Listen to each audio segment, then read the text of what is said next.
હું ધોરણ 5 માં ભણું છું. હું જવાહરલાલ નહેરુ વિશે બોલવા ચાહું છું. જવાહરલાલ નહેરુનો જન્મ 14 નવેમ્બર 1889ના રોજ અલ્હાબાદમાં થયો હતો. તેમના પિતાનું નામ મોતીલાલ અને માતાનું નામ સ્વરૂપ રાણી હતું. જવાહરલાલે ઉચ્ચ અભ્યાસ ઇંગ્લેન્ડમાં કર્યો હતો.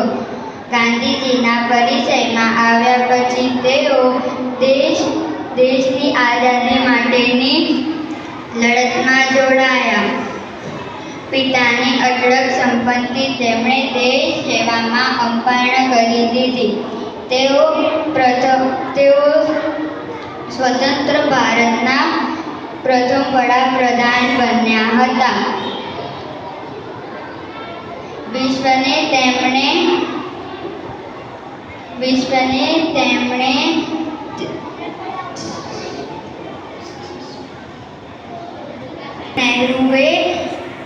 પંડિત નહેરુએ દેશના લોકોને આરામ હરામ હેનું સૂત્ર આપ્યું.